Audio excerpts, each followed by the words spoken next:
Unless you've been living under a rock the past few weeks, I'm sure you've heard of this song called Cbat by Hudson Mohawk. It's gone kind of viral, and the reason why is there's this guy on Reddit who apparently listens to this song while... how shall I put this delicately? Having special playtime with his girlfriend. Now, if you don't know the song, it basically starts with this gorgeous brass intro followed by 2.5 minutes of this.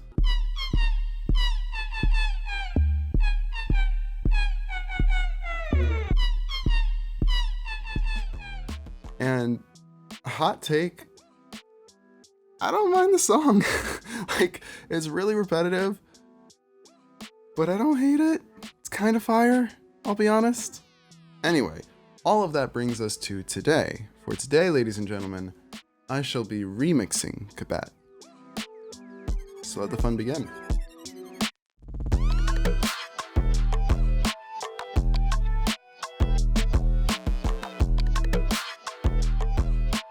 Okay, let's break down the remix that I did of Cbat.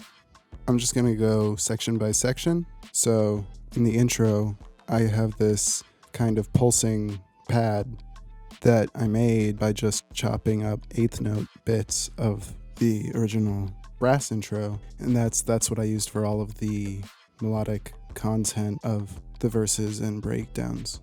So it starts with this, and it's just low passing in.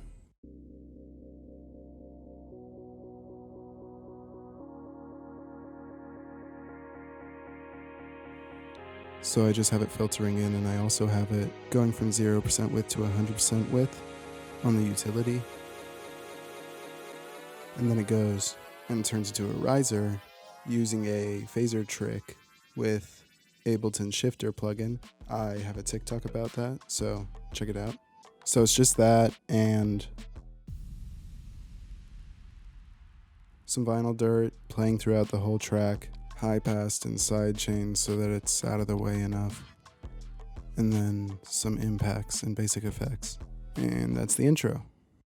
Now the build, as I said, I take the main pad thing and I turn it into a riser. And then I start to layer the pad with this building snare from the original track.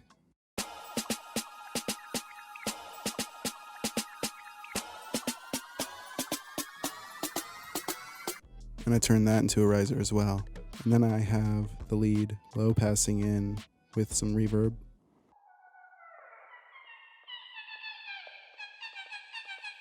That last little bit there sounds like a wee-weck lead. Yeah, I made this little riser out of a decap percussion.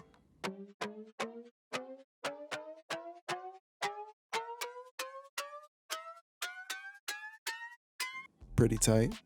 Then I have some basic effects, noise, impacts, riser, sub drop.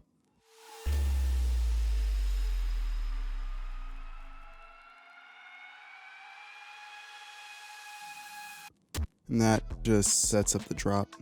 Now, for this lead, what I did was I just took the original audio from the first part where it introduces this lead, and I just high passed it. It was a really empty, sparse composition at that point in the track. So, apart from a little like t that you can kind of hear from the kick,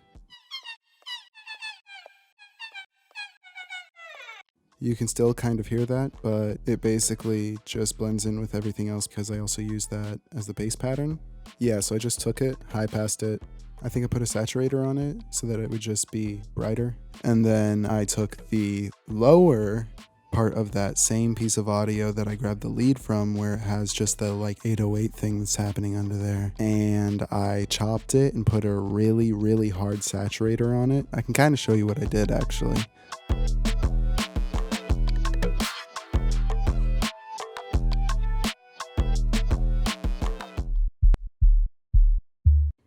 And then I can take a saturator, turn it all the way up, turn the bass all the way up and the depth up a little bit, soft clip on, and it gets this really, really gritty, bright sound that in moderation can add a lot of good texture to a song and bring out your bass in the mix. So that's what I have here is this. I have that over top of my sub, which I like to use a rack that I call the 808 Power Chain. Maybe I'll have a download in the description. And that sounds like this.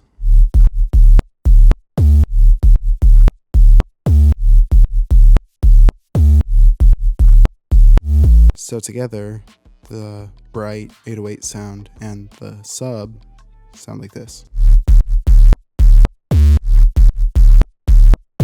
Just really punchy, really gritty.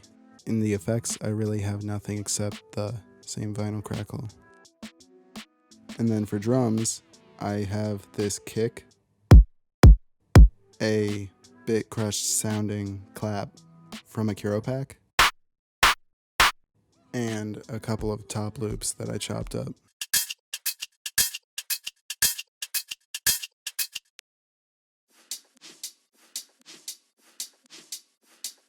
And then later on I bring in this top loop that was actually originally at 150 BPM. And halftime it was for like a hip hop kind of flow, but I sped it up quite a lot so that it was full time, and it just brings some really cool percussion and syncopation into the beat.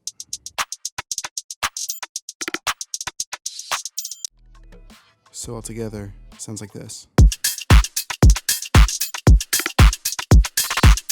I should also mention that on the drum bus, I have a saturator with soft clipping on and some drive with the bass turned down a little bit so that it can be kind of darker and less tinny, like the 808 layer that I had. But instead it's just kind of this dark, grungy saturator that turns all the drums from being these like crisp, super bright ones into being kind of compressed, and it goes really hard. You can hear it a lot in like some drift funk tracks and stuff. But for context, here's what it sounds like without it.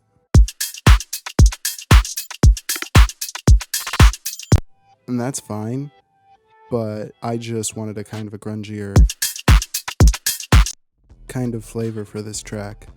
And then a trick that I like to do a lot is I will take my clap or snare, whatever I have as the response part of our drum beat, and I will take a little piece of it, just the transient, and I will make a quick like loop of it, and then I'll fade it in, and that acts as a kind of like really sharp staccato, unique way of approaching like a reverse clap or a reverse snare.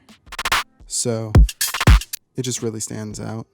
And then I have this big clap, which is just a clap from Minimal Audio. It's really bright, it's really clean, and I just put a sidechain on it, a compressor on it, a reverb, and took out some of those high mids so that it wasn't mudding things up too much. And it just gives you this really nice like washy kind of effect that introduces the next section and is good for momentum. So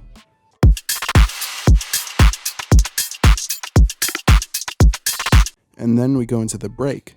And in the break, I have the same kind of thing going on that I had in the intro with that pad. But instead of it starting from mono and going to full, I have it starting from full and becoming more chorused. It's also louder and more processed, but it's the same thing. I have the lead from the drop in the background to just kind of still tie everything together so it's not like a completely different song. It's just a different section.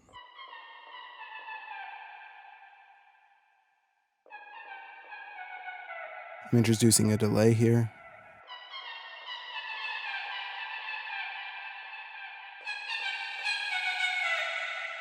And taking it out. And then we have a fill, and we go into our next section. So over this next section, I decided I wanted to play a synth solo because these chords from the beginning are really, really pretty, and I just felt like some cool melodies would accompany that nicely and include more flavor to a section that was otherwise kind of bland.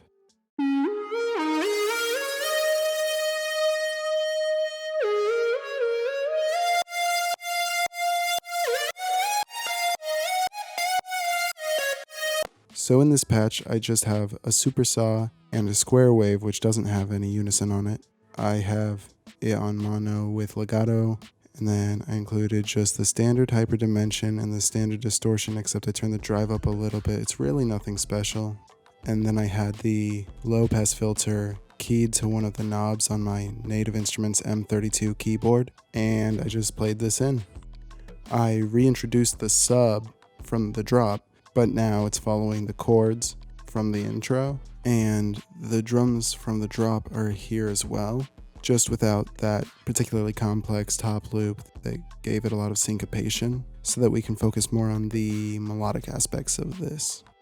It's important to make sure when you're composing and arranging that there aren't too many clashing ideas. The fact is, we always want to have this and that and the other thing being as interesting as it can be, but really, if they're all playing at once, they need to let one or two shine. That's why in a lot of recent pop songs you'll find these pretty sparse productions where everything is interesting because there's only 5 things. 5 things can be interesting at the same time. But if you have like 20 different things trying to take the spotlight, it's gonna sound like a mess. So that idea of priority in your mix is important when it comes to arranging and figuring out what you want each instrument to be doing.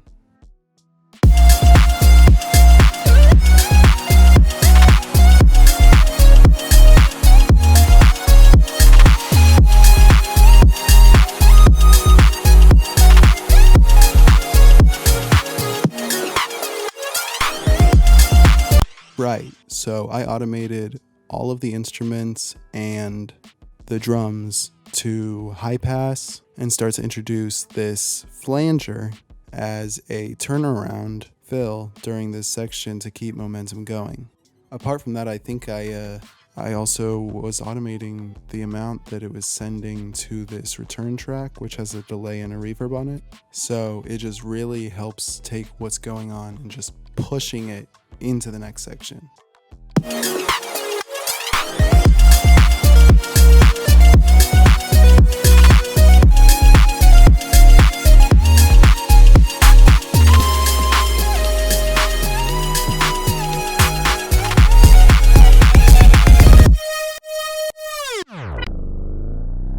So, something I used on this lead here at the end is my personal tape stop rack that I made, and maybe I'll include it in the description as well. In this build, I have the lead coming back again, same way as the first one. The effects, same as the first one. Now the drums are a little more interesting here because I transition from having this 4 on the floor bouncing beat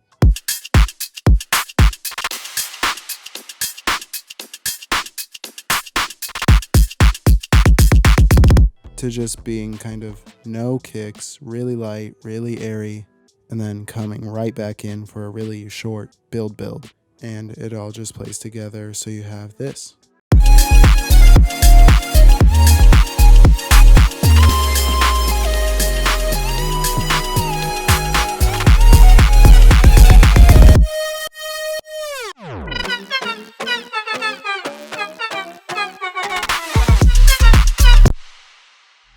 So then drop 2, basically the same as drop 1. Really the only differences are I added a low octave,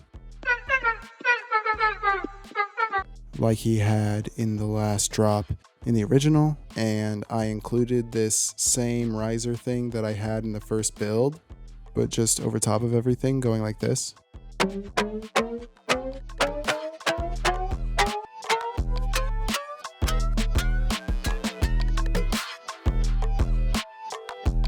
So there you have it, my remix of Cbat by Hudson Mohawk. I thought it was pretty fun, pretty cool. I enjoyed it a lot, and you can find the link to it in my description. It's on SoundCloud. There will also be links to an Ableton stock plugin version of my 808 rack and my tape stop effect. So yeah, check all of those out in the description below. And in the meantime, thank you so much for watching. I hope you have a wonderful day. Tell me what you'd like to see next, and please like and subscribe if you haven't. Thanks.